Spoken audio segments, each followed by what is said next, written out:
In today's show, we're talking all things Deni Avdija with Brandon Scott of Locked On Wizards, why the trade went down, how he fits, and everything in between. Welcome to Locked On Blazers. Let's get into it.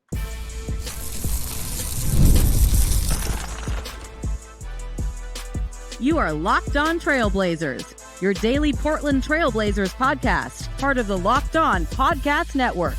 Your team every day. What's up, world? It's your past first point guard and Trailblazers reporter, Mike Richmond. You are listening to another episode of Locked On Blazers, part of the Locked On Podcast Network, available wherever you get podcasts and also on YouTube. Thanks for making this show your first listen every single day, Monday through Friday, each and every weekday. So make it a part of your daily routine. Tell your friends to do the same. Make it your first listen. It's Locked On Blazers, your team every day. Today's episode, a very special one. I am joined by the host of Locked On Wizards, Brandon Scott. Brandon Scott, how you doing, man? I'm doing, man. After the draft, so I'm looking forward to the future.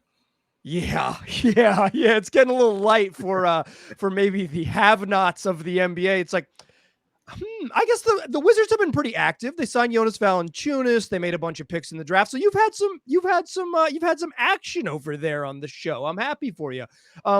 The Blazers have been a little sleepy. They've been a little quiet, but they made their big move before the draft, and that's what we're going to talk about here today. They traded for Deni Avdija. They sent out picks and Malcolm Brogdon to make it happen. I want to talk about the deal, what Deni brings, why the Wizards did it, Deni's fit in Portland, and all of that, and who better to do it than a guy who's watched his entire career in Washington.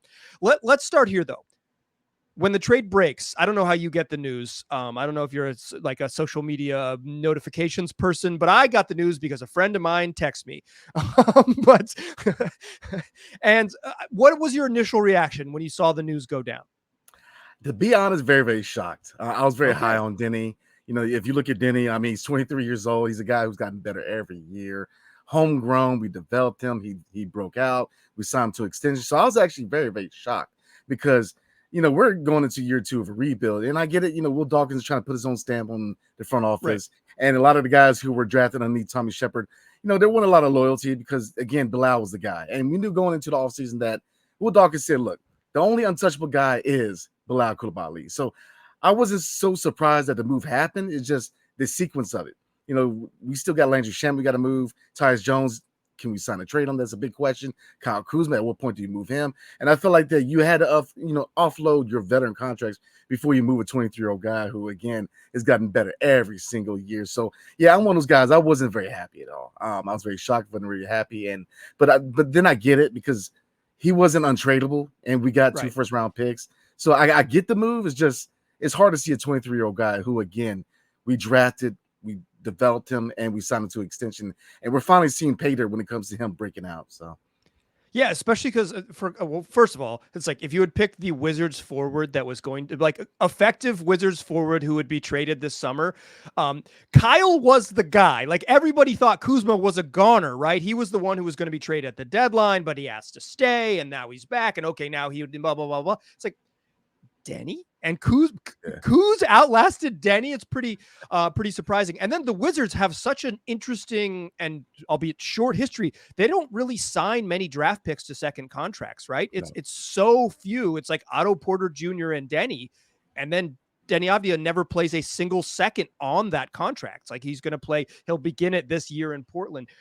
What did you think about the haul? It is the 14th pick in the draft that turned into Bub Carrington. Bub Carrington, cool name because it's Bub, but Carlton Carrington III is a mouthful. That is a full name. Carlton Carrington III is no wonder he goes by Bub. You know why he goes by Bub? Because his granddad calls him Bub because he's Carlton the First. But the 14th pick in the draft, which became Bub Carrington, a 2029 pick that's going to be the middle of 3 picks from the Blazers and two future seconds along with Malcolm Brogdon. What did you think of that as a package for Deni from the Wizards' perspective? I mean, not a bad haul. I mean, we actually did better than with the DeJounte Murray trade, and we actually got more value out of Deni. So it's not a bad haul. 14th pick, Bub Carrington. Again, the name is definitely, you definitely got to practice the name. But, I mean, he's a local product. He's a cousin of Rudy, former NBA player Rudy Gay. He's from the Baltimore area. So he's definitely a local product. He can play. I mean, we're looking for that future point guard because looking at Jordan Poole, I like Jordan Poole, very high on Jordan Poole. But if you look at the contract, you look at the timeline, his contract doesn't really line up with the timeline of the 3 to 4 years of a rebuild. So he's definitely a player that we're looking to get value out of, to eventually move on from. And Bob Carrington could be that point guard in the future, because the Wizards have shown that when we're a team that pushes the pace. Last year, the second half of the season, we were number 1 in pace. And that's what Jordan Poole pushes the pace. And if you look at Bob Carrington, he can push pace. He can shoot, he can move. So he definitely checks the boxes for the point guard position in the future, because when looking at the Wizards, there's 2 things to look at. Number one, the model is modeled after OKC. Will Dawkins goes back to Oklahoma City. You know, they're doing 3 things: bringing in you bring a lot of picks, young assets, and they're bringing in either bad contracts or veteran contracts to eventually flip at the deadline. Looking at Valanciunas, looking at Kyle Kuzma, so that's the model. A lot of the moves they're making are future moves. They're not moves that are necessarily going to contribute right away. And that fits, because if you look at the draft, experts were down as draft. Why? Because a lot of talent are not guys going to be able to start right away and contribute right away. This was the perfect draft for a team like the Wizards, who are looking to develop and look for talent down the road.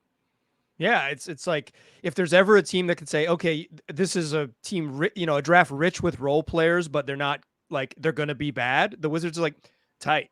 Like that sounds great for right. What a perfect timing. That's a good point on Valanciunas. I hadn't considered that. I hadn't listened to your JV show. I did listen to your Deni show, but I hadn't listened to the JV show, so I didn't know. Yeah, but that's a great point. It's like $10 million a year. That's a flippable contract. He makes sense. Like, if he's not on the team in April, it's not going to surprise anybody. Not on the team in March, it's not going to surprise anybody.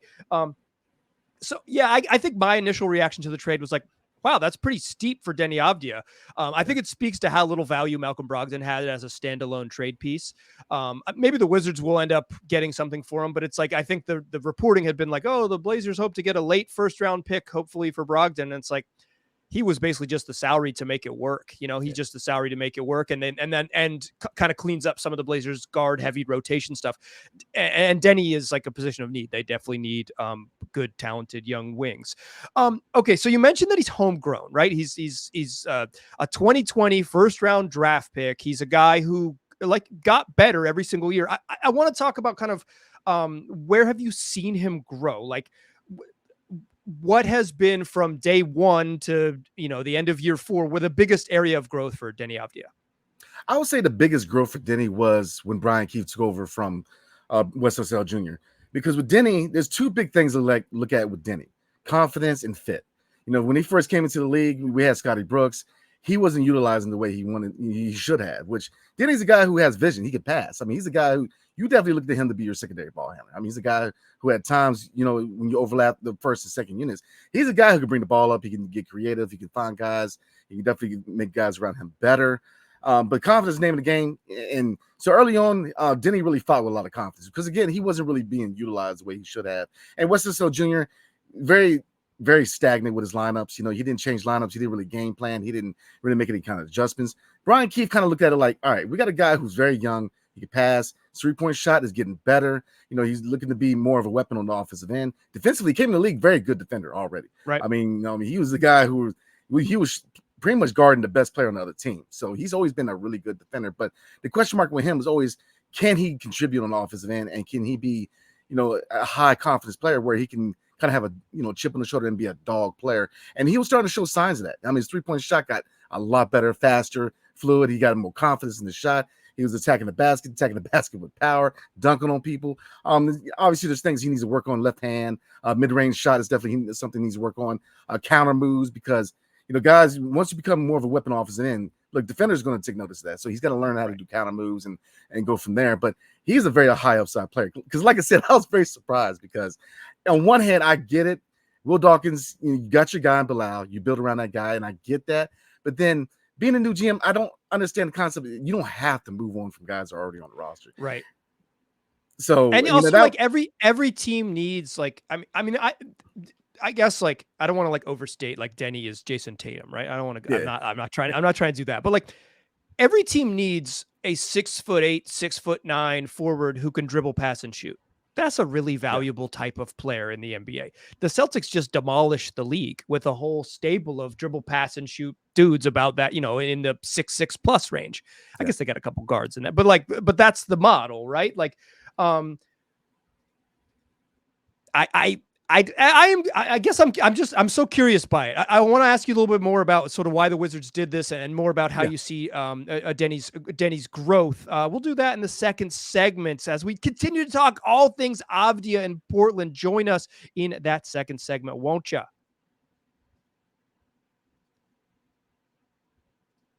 First, though, I want to tell you that today's show is brought to you by Gametime. It's the place for last-minute tickets. It rewards you for procrastinating. And guess what? If you're in Portland and you've procrastinated, you could go see a soccer match this weekend. Your beloved Portland Thorns in town hosting the San Diego Wave, and you can get in the building for $32. $32. You can go sit in the Rose City Riveters in the supporter section. You could dance, you could cheer, you could sing, you could be on your feet all night long. But if that's not your style, you can sit one section over just next to the Rose City Riveters for $32 because Gametime is going to reward you for buying tickets at the last minute. Take the hassle out of buying tickets, out of not just sporting events, but to everything. Go to download the Gametime app. Use the code LOCKEDONNBA. You get $20 off your first purchase. Again, terms apply. All you do is create an account once you download that app and then use the redemption code LOCKEDONNBA. That's LOCKEDONNBA for $20 off your first purchase. That's Gametime. The lowest prices on your tickets, guaranteed. All right, still chatting with Brandon Scott of Locked On Wizards. We're talking all things Deni. Okay, so what is for my listeners, my fans? I don't know that I have fans. I have listeners for sure. Fans is probably taking it too far. For my listeners, how would you describe Deni in like 2 sentences? What type of player is he?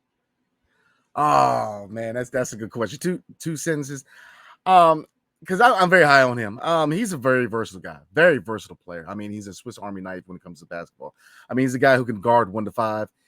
Again, he's a secondary ball handler. He's a guy who can definitely shoot a 3-point shot. Definitely want to see him add that mid-range and really become more of a weapon. I mean, he's shown the ability to attack the basket, finish through traffic, finish through contact, which still has been issues in the past with him. But, he's a guy who, dating back to his time with Maccabi Tel Aviv, he's a guy who's improved every single year in the NBA. Every year he's been a better player the next year. And so another thing to really bring up with Deni Avdija is work ethic. A guy who works constantly, a guy who's always trying to get better. So as you can tell, I'm very high on Deni because, the Wizards, as you mentioned earlier, the Wizards aren't known for developing talent and then re-signing them. So I've been able to watch him since day one and watch a guy grow, play through different systems. So you're getting a good one. You really are. He's very versatile. He can play the 2, 3, 4. And like I said, he can guard all the way 5 through 5 because, this last year we had a lot of center depth issues. So, we saw Deni, we saw Kyle Kuzma playing small ball 5. So he's a guy who, obviously not your first choice at 5, but he's a guy who can hold his own because I personally watched him shut down. Not shut down because you don't shut down Giannis Antetokounmpo. Got mess up names here, but the Greek Freak is a guy that I personally watched him kind of really put the clamps on to a certain degree. So he's a guy who's a high level defender, in my opinion, a guy who very well could be an all defensive team, in my opinion, because that's how good he is. And that's why he fits so well in DC, because when you paired him with Bilal Coulibaly, who is, again, another defensive player, it's like, we're trying to get better with athleticism. We're trying to have more versatility. And then you have 2 guys who are young and they both defend at a high level, and you want to be a defensive team. So to move on from him was just, I just don't, I didn't understand it. And even now I'm trying to take the high road and look at it like, all right, it is what it is. This is why he did it. Try to look towards the future for the Wizards because it's going to be a long road. But in my heart, I'm still not a big fan of the deal. Yeah, 4 picks, you're like, okay, 2 firsts. And I think there's a chance that 2029 first. So it's the Blazers have 3 picks in that draft. They have their own, they have the Bucks, and they have the Celtics, remnants of the Damian Lillard and then Drew Holiday swaps. It's the middle of those 2 picks. It's the second most favorable. Pretty good chance that the Bucks are not very good in 2029. They're an older team. Giannis Antetokounmpo is 30. I don't mean to say that 30-year-olds are old. Certainly younger than both of us. But he's someone who relies on athleticism. So there's a chance that when we're like 5 years down the road, he's a very different player at 35. Damian Lillard's, is 34. Is going to be older on that end. Obviously, Chris Middleton, Brook Lopez. Is Brook Lopez going to be in the league or on the Bucks in 2029? Right? Like, you're going to be a different basketball team. There's a chance that's a really good pick. the Blazers are far enough away that it's really hard to tell how good they'll be in 2029, but the chances that they're one of the elite teams 5 years from now seems pretty unlikely. They might be a good team, right? They might be a good team. The hope is that 5 years from now, they're legitimately competitive team, but like the idea that they're one of the 4 or 5 best teams in the NBA is pretty hard to predict from where they sit right now. The Celtics are really good. I think it's fair to say the Celtics would be really good in 5 years too, still probably. But I think there's a chance that Portland and the Bucks picks are pretty juicy for them. I think it ends up being at least like, I think the middle pick, it's a safe bet that it's a pick in the teens. Could be useful 5 years from now to have a second pick in the teens if you're the Wizards, but like that ain't Deni Avdija next year. That's not Deni Avdija in the fall. It's a little bit different. So I totally get what you're saying, where it's like, yeah, I can talk myself into it, and second round picks are going to have value for expensive teams and blah, blah, blah, blah, blah. But it's like, it's not quite him in the fall. Okay, you mentioned two things. I want to talk skill set wise a little bit. One is the shooting. As a rookie, Deni Avdija shot 31% from three.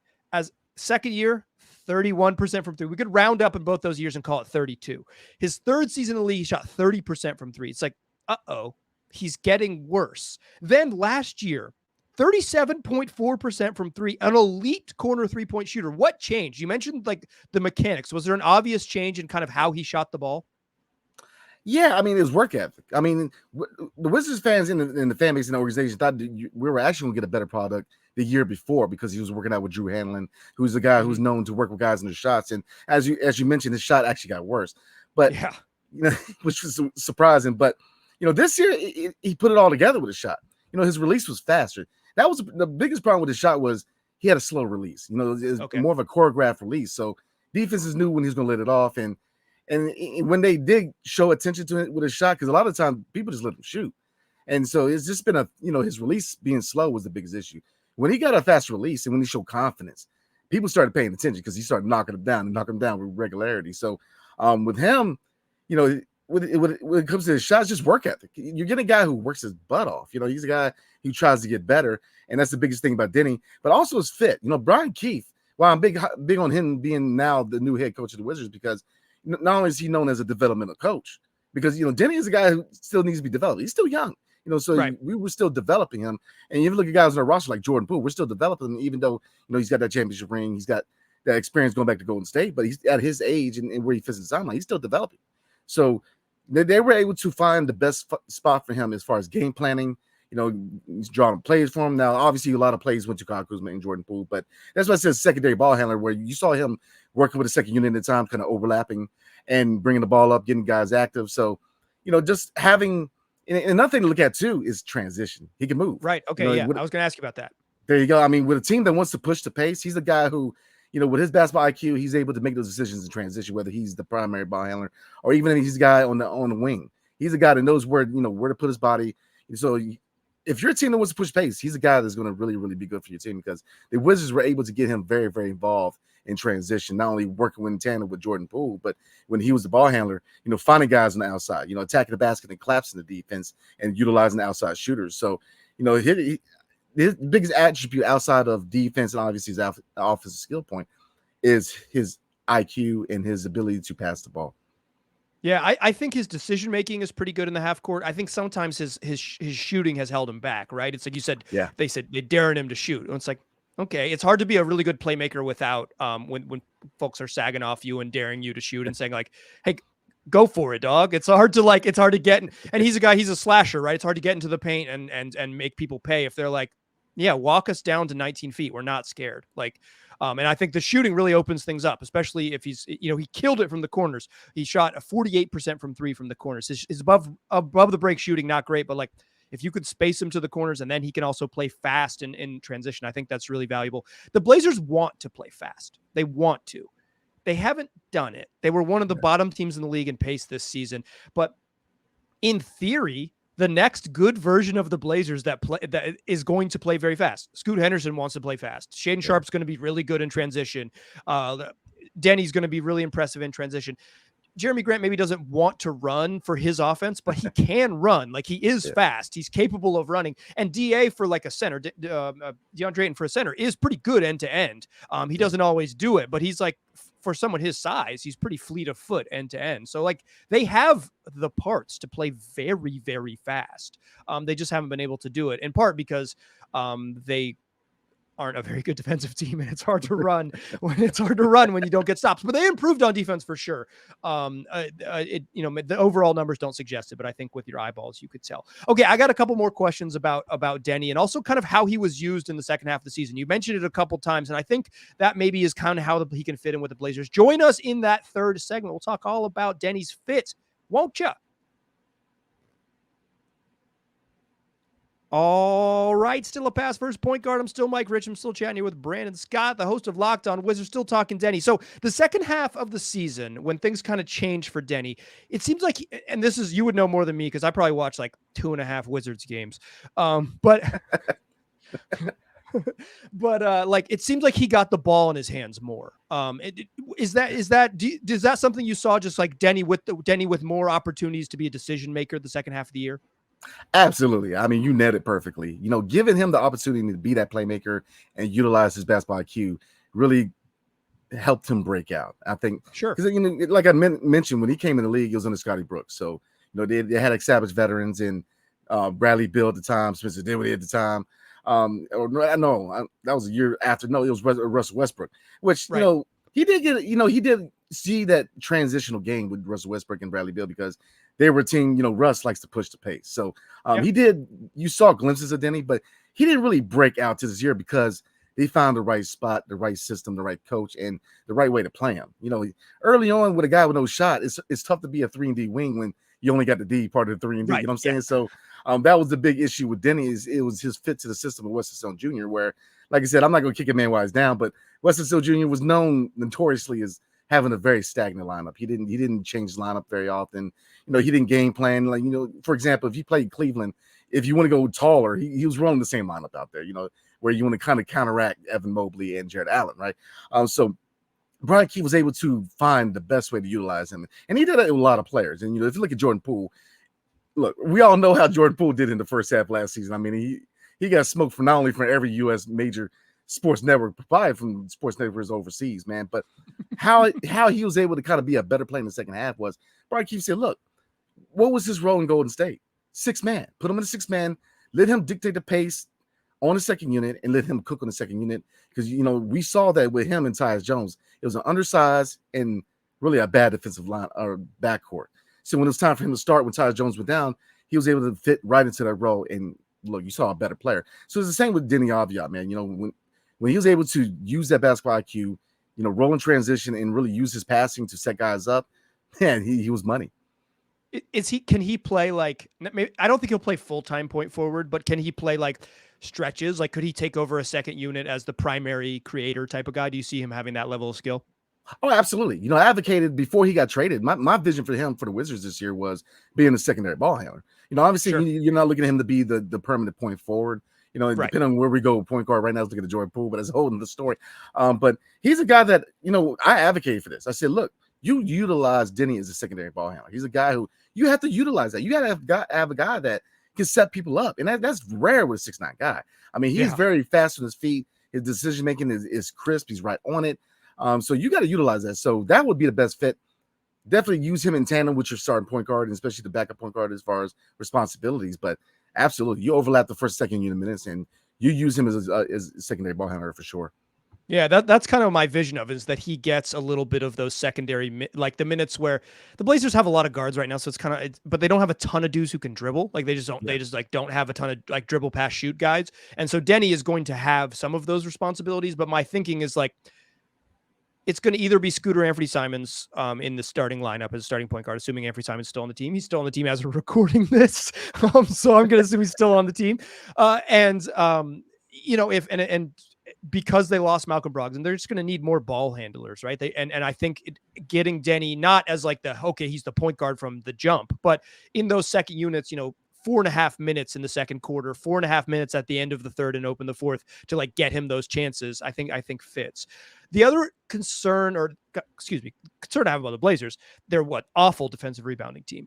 And it hurt them. They gave up a ton of second chance points. Is Deni a good enough rebounder to be like I don't know, full-time 4, but to get away with playing mostly with like minutes where he is a power forward, do you think he can rebound at that level? Absolutely. Absolutely. That was one thing that I really liked about him this previous season was he got in and he got rebounds. He knows how to get it, his body in there and definitely, especially offensive rebounds. Rebounding was not an issue, which I'm with you, man. Look, with the Wizards, we were so bad and on defense. I mean, we were bad on every aspect of defense. Transition defense, I mean, perimeter defense, interior defense. We were just bad. And the same thing with rebounding. We were so bad that when we acquired Marvin Bagley III, we got better. So it shows you kind of how dire we were. Which I do like Marvin Bagley III, and it's not trying to kick him on the way down. But Deni's a guy who, yes, he's gonna get there, and the rebound numbers are going to be really up there. And I expect him to get better than his time with Washington, because that's one area I loved about Deni is that he has no problem going in there and battling out in the paint. So he's, like I said, he's very versatile. I think that if you could use one word for him, is versatility in so many ways, not just as far as defensively or offensively, it's just how he contributes. He contributes across the board. So yeah, I'm excited about him because I think he has that. I think he has a positional versatility to fit with a lot of the Blazers' different looks. Like I think day one, I assume he's the starting small forward. It would be really weird if he wasn't, right? Like I think they traded for him to be the starting small forward, depending on sort of what happens with the rest of the summer. We're recording this in early July, so it might not hold up and might not make it to the end of the month, but we'll see. Like I expect him to be a starting small forward, but he could play next to Jeremy Grant. Totally fine. And then when the Blazers, I think Tumani Kamara will be their main forward off the bench. And he's kind of he struggles a little bit on offense, but because he's just like hasn't improved as a shooter very much. But I think Deni with some playmaking skills can allow Tumani to play off the ball, maybe run some pick and rolls, forward type of fun pick and rolls, and then they can run. And I think that works. And I think he can play with the guards because of the corner 3-point shooting allows him to play with Scoot because he's going to have to space because you got to get out. Scoot needs a lot of space. My man doesn't shoot. He needs a lot of space to help him get to the rim.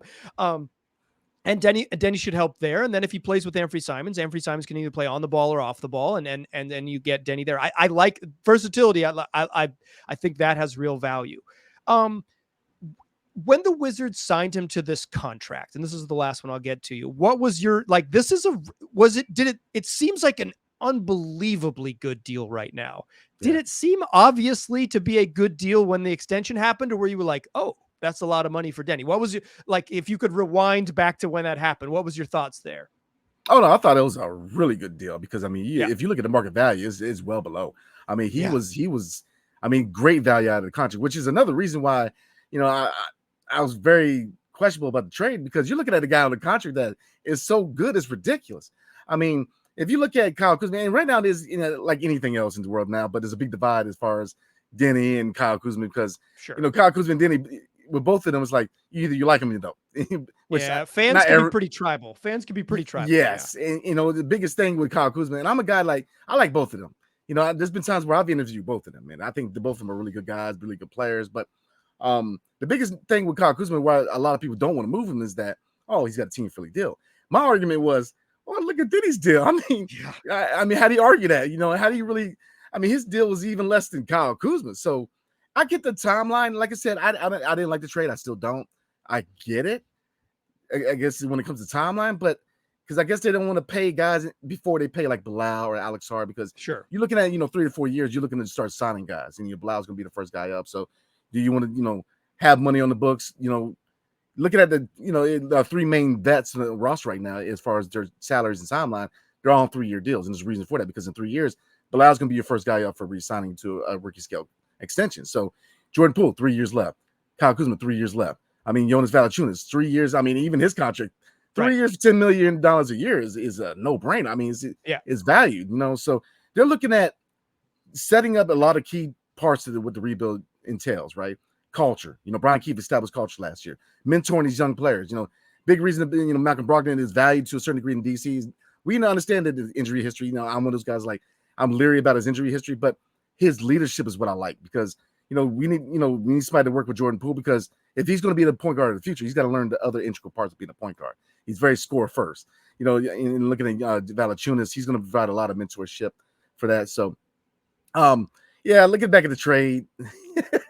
I'm still not a fan, but I get it. If that makes sense, Yeah, I think the one sort of weird wrinkle in all of this, This is like CBA nonsense, but Yeah. it's maybe not nonsense, but a little deep in the weeds. It was just pointed out to me by Keith Smith of SpotTrack.com. Deni's deal is so good, he's going to be hard to re-sign. That's how cheap his deal is. So it's declining every year. It's going to hit $11.5 million in the final year of his contract. And the rule is that you're only allowed to give him a 40% raise. Well, by then in 4 years it's going to be very, very challenging. And we saw this, we saw this with how it works with Derek Jones Jr. and a couple other places where it's like Isaiah Hartenstein in New York. It's like they said, hey, how about 4 years for $72 million? And he was like, I mean, cool, but I can get $88 million over here, because they gave him as much as they could because he had such a team-friendly deal. They literally couldn't based on the rules. That's a long way away for the Blazers. That's like a concern for if I'm still doing this podcast in 4 years, that's a concern for a much older Mike Richmond. But I do think that's like what Deni is such a good deal. Like his contract is such a good deal. It'll actually make him harder to retain, which is like what a funny world the NBA is. If you get paid so little, you have to go get a new job in a new city. But not that I'll be cool with $11 million if they want to fork that over for the Locked On Podcast Network. I'm down. Yeah. Maybe Locked On Wizards is doing really well. I don't know. I haven't seen it, but Brandon, thanks so much for joining the program. It was a whole bunch of fun to have you. Oh, anytime, man. Like I said, it's always fun, man. So anytime. Maybe I'll come join you over on Locked On Wizards and we'll talk about this from the reverse perspective. How's that sound? That sounds like a deal, man. Let's get it. All right. Listeners, if you haven't, check out Brandon's work over at Locked On Wizards. He does a great job. He had your reaction to the Deni trade and all of those things. And maybe you'll see a familiar face over there on the program later this week. Dear listeners, come back tomorrow, 5 days a week, wherever you get podcasts, and also on YouTube, free on all your platforms. Tell your friends about the program. I appreciate you listening. I'll talk to you soon.